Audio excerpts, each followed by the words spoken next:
Bonjour everyone, welcome to another transfer special video, January 2021. Who's leaving? Who's out the door? Anyone there? There it is. Out the door. People want to get out. Who do Newcastle want to see leave? Who wants to leave Newcastle? Everyone. Who do you want to see leave?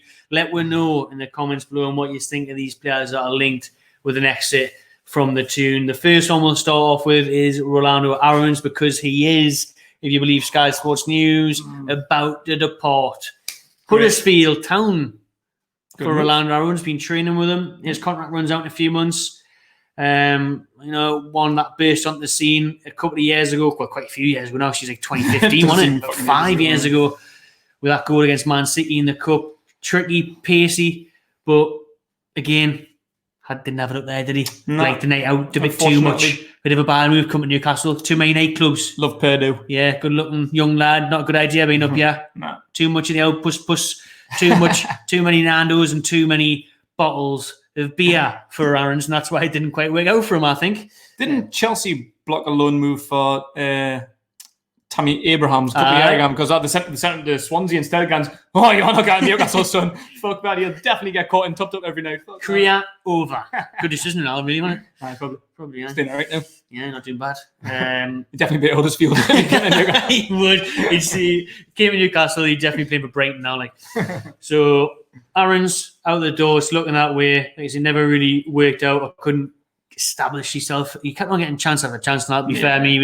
I mean, even last year in the Asia Trophy pre-season, he featured a little bit. He always seems to have a game in pre-season, look all right, dingle in and out, maybe the odd 10 minutes here in the League Cup, but just been on loan loads, hasn't he? And it's about time. Hopefully he can settle it at Huddersfield and hopefully he can kick on his career, but that looks like one that is definitely leaving Newcastle and finally frees up a bit of a wage from him, which will be the case for a lot of these players. Yeah, definitely.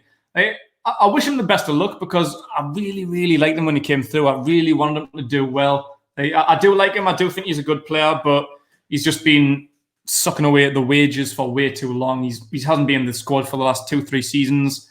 He's been out on loan, likes of Motherwell in the SPL. I'm sure he did one abroad, lower leagues.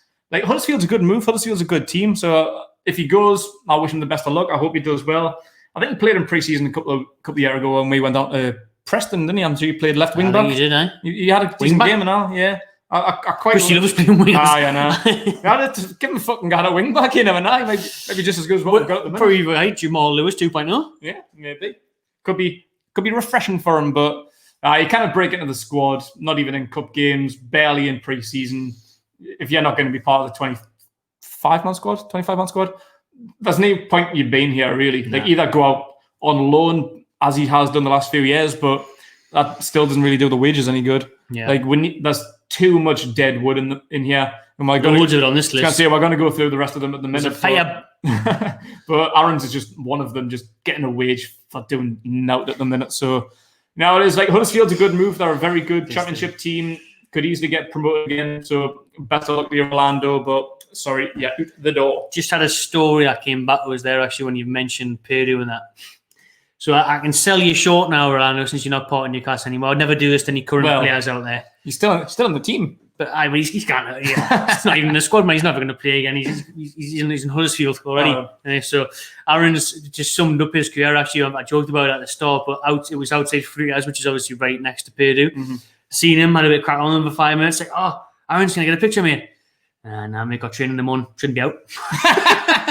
There you go. Wouldn't get it. This was about 3-4 years ago. Wouldn't get pictures because in case I posted it and he was meant to be a trainer in the morning, he'd already decided he wasn't going to turn up for training the next day. He just thought, get pissed. So can't take that photo, mate, because meant to be a trainer in the morning. And the way he said meant to be he's definitely. I was going to say I'm meant to be. I'm going to accidentally call in sick. Who was the manager at that time? Would have been Pardew, I think. Because under Bruce, he probably wouldn't even give a shit. No worries, Rolando, get well soon. Come back tomorrow. I've got COVID-19. It's 2017, Rolando. No one knows what COVID-19 is. Yeah, before it was cool. Matty Longstaff. He's on the list. Wayne Rooney wants him at Derby, and he was heavily linked with a loan move to a championship club right before the last week, to be honest, because obviously he's played 3 games in a row now for Newcastle. Out of the blue, it'd been about a year since he last played. Yeah. He played about 23 minutes of football, I think it is, in the last 9 or 10 months. before playing 3 games in a week for Newcastle. So against Liverpool, Man City and Leicester. In less than a week, he's been from 5th choice midfielder, probably first in the team sheet now. Yeah, well, he is for me. Way behind. Shelby's fell out of pecking order, even though Bruce is losing interest with him after the Brentford game where he was captain and didn't do enough. Hayden's obviously in and out of suspensions and injuries and COVID and stuff. Sean is absolutely shit. So Matty and Hendrick are like right up there now for Bruce, really, and rightfully so. Matty wise, because Matty's impressed, gives with enthusiasm and everything in the middle of the park, got legs. So surely he's going to be staying now. But like I say, he was really, really heavily rumoured to be moving to the Championship, specifically Derby under Wayne Rooney. Really wanted him. Yeah, 2 or 3 weeks ago, I would have said, that makes sense. Like, he's not getting game time here, which I can't understand why we're forced. Wasn't even making the bench. And can I get in a match day squad? Like, I don't understand why we fought so much for him. We might as well have let him go to Italy if he's just going to sit on the bench. Let him go have a career, get some experience, have a nice time in Italy, have a tan. Exactly. Ginger. Well, I was going to say take a sun cream. Factor 40. But now he's broke into the team. Like I said a few weeks ago, going to a Championship team, a decent enough team. Like.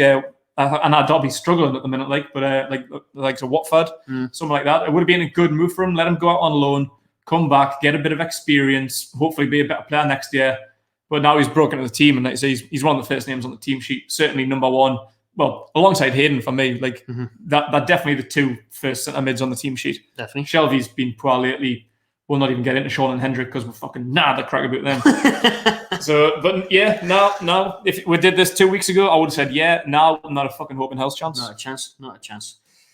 But like we said about bringing Jack Rowe back, too good to be true, makes too much sense. Keeping Matty would probably make too much sense. Yeah, you probably get Norwich come in with a £1 million offer and take him on loan. I'll tell you what, we'll probably bring in Chowdhury and loan out Longstaff. Definitely say that's the sense that Newcastle make these days. Yeah. Next is Akraf Lazar. The next couple are real good. Man, get The next couple are good, because these players, why and how are they still here? Mainly because obviously no one else to pay the wage. We've shipped Lazar out to Serie B teams and that. Nobody will pay his wage. No, he wasn't even getting a game for these teams. I mean, I'll just quickly go through where he's been. I did a bit of research into it at the end of last season, just a bit of a loan watch, just to see how he was getting on. And loan watch. I can't even remember the name of the team, to be honest, but it was 2nd division Italian team.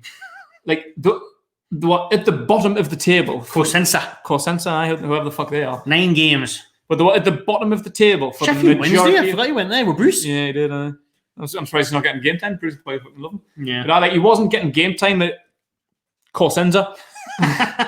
And Matteo. Fucking Cosenza B team, whoever. So he wasn't even getting game time at this team. They were at the bottom of the table. I'm like, mate, they're bottom of Serie B and you cannot get a game. So I did a little bit of research to see how they were getting on. And right at the end of the season, they went on a 5-game winning spree. They stayed up. But he had 9 games for a team that's survived relegation by the skin of their teeth. And only because their hero is none other than... I can't remember his first name. Who was it? Riviere. Emmanuel. I thought it was. I was going to say that, but I was like, that doesn't sound right. Emmanuel Riviere was their hero last season. Scored a few goals in the last few games. And you fucking Riviere's a hero. Exactly. But he kept them up, did his job. But deserves the cape down there. That's what I'm saying. Lazar couldn't even get into that team. Wow. They almost relegated to Serie C. Jesus Christ. That's it. That's literally the equivalent of playing for Ashton. Like Spawn things. Man. So apparently, though, Lazar's agent appears confident the Moroccan will depart this January. Good luck down there and probably down under, to be fair. Australia, you might be alright then. The Australian hockey team or something. Lacrosse. He's just another one like Aaron's, just sucking up wages, never going to get in the team. We're actually really, we've done a video on who are going to bring in. We need a fucking left back. I know. What is that? Oh, he's a left back. But he must be that bad. They're playing fucking anyone else ahead of him. But he's no one that shouldn't even be here. Should have gone 2-3 years ago. 2016 he's been here since. And I remember watching him and he wore the number 7 shirt when he signed. He was really shit now. You got to remember that was a Rafa signing, but it probably wasn't. To be fair, it was Lee Charney or whoever else it was. But yeah, he's probably Rafa's 7th choice left back to sign. Was it the championship season? Championship season, one gap gold. wearing the number 7 shirts. And he I think he had 1 or 2 good games in the championship.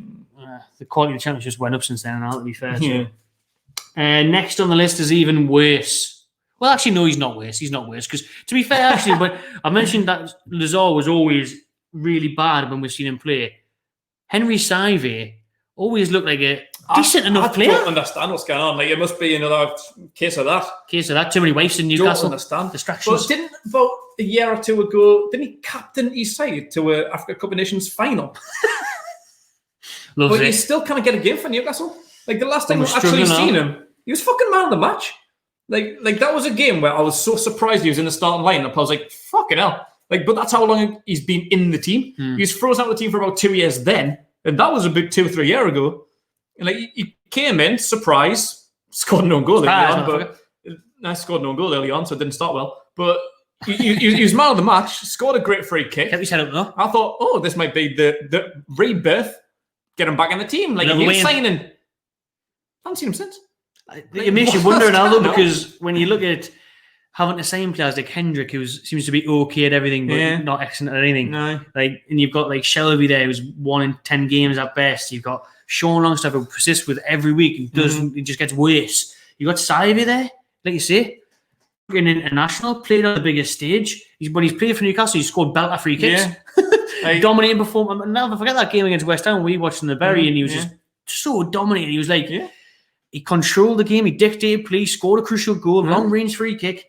How can you go from that and not even like playing half as bad the week after? What are you doing in training where you're not even good enough to make a match day squad or make the odd appearance against West Brom or something? It's just really, really puzzling. But apparently, because of his big wages, he's on 50 grand a week or something. He's he could see out the final 6 months of his contract because nobody's going to pay that much, is he? Is he currently on 50 grand a week? That's why he's been here that long. He's got to be fucking lying about that. Let's just bring it up now. Show it to the viewers at home. No way, man. Let's see if I can get it up. That's blown my mind, that. But now it is. That's why he's just sitting at home laughing his tits off, just blowing it. I'd fucking love playing for Newcastle now. Why have I lost it? But last year, the squad wages were leaked. And I know like Isaac Hayden's since signed a new contract. I don't know what he's on now. But last season, he was one of the lesser paid players in the squad on like 24 grand. So you're telling me fucking Saive was getting double what Aaron's... Isaac Hayden was last year. It's nuts, isn't it? And the likes of Muto was on about 55 grand. How way? He's 30 years old now, eh? It's a fucking joke, this. See if I can get his Saive Newcastle wage. 1.8 million a year, that's when he got us. 35 grand a week, apparently, yeah. £35,000 a week, which is still absolutely outrageous, like. It's absolutely bananas, that. Like, I can't. 31 million pound in appearances what he's made because of obviously the amount of times he's played for. It's worked out at £1 million a game for Saive. That's the Athletic, so you can see that. Mamma mia, that's dreadful. So yeah, £35,000 for what a good another 5 years. 5 years, 35 grand a week, just down the drain like that. Absolutely mental. Whoever's decision it was to sign him, like, and not give him a chance of not playing regularly, and for him not be that good, like. But it just doesn't make any sense. Like, Mike Ashley's an absolute tight cunt. Like, why has he not done something about that sooner? Like, surely you would say, like, mate, I'm paying you all this money. Either pull a finger out and play, or tell Steve Bruce, yeah, mate, do you know how much I'm paying this cunt? Get him in the team, will you? Or you'd be like, mate, I need to let you go. Like, I need to sell you. We may as well just terminate his contract by this point. I was going to say, any offer, accept this to get the wages off the bill, or terminate the contract. Did he go on loan anyway? I think he did. I think he went to Trabzonspor or some Turkish team or something like that. I kind of understand like how he's been in the team for so long, earning that much in wages. Yeah, Sivasspor and Bursaspor and Saint Etienne. Wow. 5 appearances for Newcastle, 1 goal. Since what? 2016? Yeah, 5 years now. Mental. Absolutely mental. So there's Saive. I think he probably will. In stardom, Saturday, FA Cup, Saive, hero. Middle of the park with Matty, that's the new partnership. Your guy, Christian Atsu. Oof, Atsu. Lovely. He's linked with a loan, and not a loan. What's the point? He's linked with a move away, surely, again, with the championship and abroad. Apparently, there's loads of suitors after Christian Atsu's signature. You could see in the championship, to be fair. It is. He's not a terrible player. He just hasn't really impressed us the last few years. He was really good for us in the championship. Again, he was decent at set pieces. He's always been a bit of a problem with his pace. It's just been his end product was always hit and miss. But some games he did look really, really decent. And then some games he just looked well poor, not good enough to be Premier League standard at all. So, but definitely for like a Nottingham Forest or something in the championship, or even further down the table maybe, or abroad. And like you've seen how well Hostel was getting on in Spain. Like, you could go to Spain, you could go to wherever. You could see him in the French League, Bordeaux or something like that. Like, there's definitely a place for Atsu. So just work out the best parties if he left now. He did his job for when he signed. He stayed too long. It's another one that should already be out the door, really. Yeah, probably. Like he didn't. Is he in the squad? The Nah. 25? No, I just left that one. Yeah. Well, I remember when he signed for Chelsea. Like, he was young, had a lot of promise, and he had quite a few loan spells. I think he went to the feeder team as a Vitesse. He went out to Vitesse. He'd been to Bournemouth. He had quite a few. Oh, Bournemouth. He had quite a few loan spells. I think he had a season at us on loan, didn't he, before making it permanent? I think so. Yeah. So I think that was the championship season. I think we loaned him in the championship and then signed him when we got the Premier League. Right. Something like that, or the way around. I can't remember, but. Yeah, I always wanted him to do well. I thought when we got him in, I thought that was a great signing. I was happy for that in the championship. He was great, scored a few goals, but I don't know where his career has dwindled over the past couple of years. Even last season when he was in the 25-man squad, didn't play much, didn't impress much. You don't impress me much. Not at all. But times are ticking, times are gone, times are done for Christian Atsu. He needs to get out. Alone, Atsu out. It's like even alone, it's not really worth it. What's the point? He's probably just going to come back next season. Same as Lazar, same as Saive, same as Aarons. Come back on loan, not be in the squad next season, then we're back to square one. Still paying his wages for no reason. If Atsu's on the list of people, I haven't got him on the contract list, but he might. I don't know when his contract runs out. Either way, I think he probably will depart in January. Brewster's got to make room in his 25-man squad to accommodate potential incomings. So obviously, we've got to ship out some of the players that are in that bracket. But this is another one. We mentioned Matty Longstaff. This time last week, you would have said Deandre Yedlin would definitely be leaving Newcastle. However, he's played some really good games, some really good football in the last week or so. Yedlin's obviously fancied by Bruce. He's picking him ahead of a fit Manquillo, a fit Kraft. He's got options there at right back. It's not like a left back where there's injuries and there's no one else to put in there. He's got a fully selected available back three of right backs there now. So Yedlin's obviously tickling his fancy more than the others. But Yedlin's contract does run out in June. So, the Americans now content to see out his deal maybe, or leave, like he could leave for a free in July unless an attractive proposition presents itself in January. So it could mean an exit for the American. I mean, he's heavily linked with a move to the Turkish league, isn't he? And maybe back to the MLS. Apparently a few teams in the Eastern Conference have been watching the Premier League games recently and fancy bringing Yedlin home. So I don't know, it's a hard one because I would have said definitely, like I say, it would be 100%. That's a week ago, but no-brainer. But now, I still will get rid of him because with 6 months left, I definitely wouldn't give him a new contract. We'll get into that in another video. But for me, Yedlin, I think his time to go. Yeah. Time to go. Yeah. Would you just let him stay out his last 6 months? I don't know. Might as well. I don't know. Might as well because of how he's doing now, right? Yeah, like I say, 2 weeks ago, I would have said 100% without a doubt. I wanted him to leave in the summer, to be honest. I thought he would have. Just before the end of the window, it looked dead set he was going to sign for Besiktas. Best of luck to you. Cheers for the service. You've been okay, but not anymore. Get out the window. But yeah, now he's. I don't know how long will these performances last.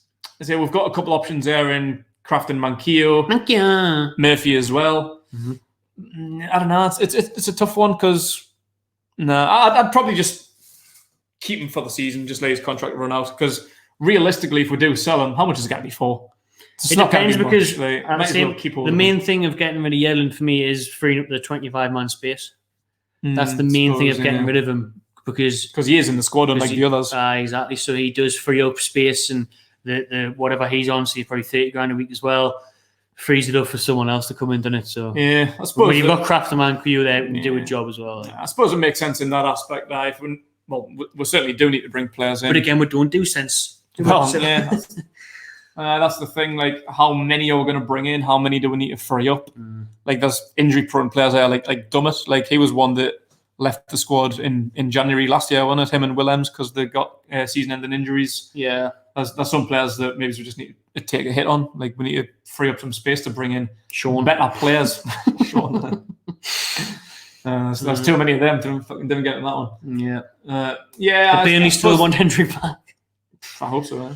I suppose that makes sense. To free up some space, might as well let him go. But if he's going to continue performing the way he has in the last 2 games, then I wouldn't mind keeping him on for the season. But might be a late decision making it. Depending if we can get someone in, then it will be we need to get fuck off now. Wait until the last day or two. Finally, Rodrigo Villa, the 21-year-old Peruvian playmaker, signed with a bit of expectancy around him. Really, it wasn't just we plucked him away. We have paid a bit of money for him. He's on okay wages for being at his level. Looking for a loan move to potentially a Belgian or a Dutch club. So those must be the ones that are really after Vilka. Looks like an exciting prospect. Hopefully he's showed glimpses in the under 21s, some tantalizing performances, some good goals, some creative playmaking, someone we definitely need, but he's obviously not ready for the first team yet, so a loan move 100% makes sense. It does, yeah, I agree with that, but my issue is, like, he's 21. 21. He's not like a kid. He's not like 17, 18. Like, he's getting on. Like, if we're loaning him up for another year, he'd come back like 22, same age as what Jamal Lewis is now. Yeah, you don't want him. He's older than Matty Longstaff. Like, don't want him sitting here and being another Aarons, though, do you? No, we don't. But I just worry about his development. I think he's probably at the wrong club for development, to be fair. Like, our youth system is a fucking absolute shambles. Like, no one's really going to progress here. I was just checking the thingy before, where second bottom in the second tier of under 23 football. Wow! So we're going to be heading to the next third tier. Yeah. Like, it's an absolute shambles. Our youth academy. No one's going to develop. There's no leadership or no on that. No, there's no focus on it because Rafa wanted to make it a clear project. We need investment. Obviously, since the whole Beardsley thing about the racism row and obviously all that's going to court and whatnot. Don't want to get into that, but since he left and since there's no focused leadership or attention on the reserves at all, on the youth team at all, there's been abandoned like the rest of the team. Total abandonment. Loads have left. Like when we went and watched the under 21s at St James's Park, half that team is not even there anymore. Do you know what I mean? You look at like Luke Chong, who's the captain, the number 9. I think he's out Doncaster or something now, isn't he? Or somewhere like that. But that's the thing with our youth academy. Like it's just so poor. Like, we haven't developed anyone good in years. The Longstaff brothers are the last 2. People question, are they Premier League quality? And then before that, you're looking at the likes of Paul Dummett and Andy Carroll. It's actually a thing that the under 21 captain now is Elliot Anderson. Who's 17, is he? 17 or 18? 18, I think. And he's the captain of the under 21s. That shows how good he is and how bad the under 21s is at the same time, I think. And he's the only decent one we've produced in a couple of years, but we haven't even seen him play yet. So how good is he? We don't know. But it's a good point. Like, starved of bringing through academy players. You mean, you look at who we're putting in the FA Cup this weekend in Arsenal, the amount of young talent they're bringing through in Newcastle. It's just not even just Arsenal. They're a big club. They're right up there. There's Premier League teams. Like you see, if you look around that Premier League Reserve League, you'll see some teams in there. Like Chelsea, Man United, clubs in Arsenal, there. Liverpool always bring through top players. We've got a good young from Arsenal as well, and Stan Flaherty. I think he looks like a pretty decent player. But like the players that you say, like from last season, the players that were let go, where do they go to? Like, we've got a couple of decent ones at the minute in Adam Armstrong and Ivan Toney. They're decent academy players, doing all right for themselves, but in the Championship. And the likes of like Charman and quite a few others have gone down to the likes of Doncaster, Hartlepool, Gateshead, like non-league. Like, a player I quite liked was Victor Fernandez. Tricky little winger. Where the fuck did he go? Back to Colombia. He went to like a second tier, like Bulgarian team or somewhere. Like, you know what I mean? Like, this is like the standard of the players that we're producing. Like, are they gonna get big moves? Right. Yeah. Remember, like about a year ago, whatever it was, everyone saying, start Sorensen. Sorensen needs to come into the team. He's a big one. And he's in the Dutch second division or something now. But he had chances to go out on loan. He went to Blackpool, where Sean Longstaff went when he was about 19, 20 and looked really, really good. Carlisle, you went to. They were a big fan of Sean Longstaff down there, but he wasn't even poor. He wasn't even getting games. No. So how poor was he in training to not get minutes at Blackpool and Carlisle? But yeah, now he's in the second tier of Dutch football. Like Dutch football, it's not great. It's like once you get out the top four, yeah, it's like a higher quality SPL, really. But like it's really not that good. Like back in the day, like when we were growing up, like PSV, Ajax, Feyenoord, great teams. But now it's shite, and he's in the second tier. So like that's my worry for Rodrigo Villa. Staying here, he's not going to develop. But he's fucked either way. But like what kind of quality is he going to go to in the Dutch, Belgian leagues? Dutch and Belgian, like how good are they? I'd rather see him stay in England because he needs to learn our game. Like England, it's a very tough physical league, one of the most physical in the world. So I'd maybe send him to Coventry. I'd look to send him a League One team or something like that, where he's going to be playing against like 6'4" working class from fucking Bolton centre backs. You know what I mean? Like he was just gonna like just stick the nut on him, like toughen him up a bit. Like you might need a bit of the tough love. Sending him out to like second tier Belgian teams. Like what's the fucking point in that? I remember Matt Ritchie when he was saying once when he first signed, I read into he did an interview about his past and stuff, and when he got sent out on loan and he got sent to all these clubs like that where it was like shitty, gritty clubs, games, teams, dressing rooms, everything was dirty, filthy, nasty. But that moulds the player, doesn't it? Yeah, like dirty Wednesday nights away to fucking Gillingham or something. That's maybe what he needs. Like, I'd rather see him go to a League One, potentially even League Two team, to a Belgian or Dutch team. I think that's what he needs. He needs to stay in England and learn the tough physicality of the English game. I think that'll like round him. It'll mold him into a better player. Yeah. So yeah, like alone, yeah. There's no good him really staying in here. I think we would miss him though because he does seem like a very good player. And like I say, we're fighting relegation from the second tier. Maybe keep him. So we could deal with him, but like I just don't know how to develop him for the best because staying here is probably fucking no good. I want to see him stay in England. I'd rather see him even go down to League Two than go abroad. I think that's a bit. Good shout. Right, let me know your shouts in the comments below. Anyone else you'd like to see leave Newcastle or think will leave Newcastle this January? What do you think of the players that we've listed? Let me know yes or no to them leaving or staying. Subscribe to the Magpie Channel TV and enjoy yourself.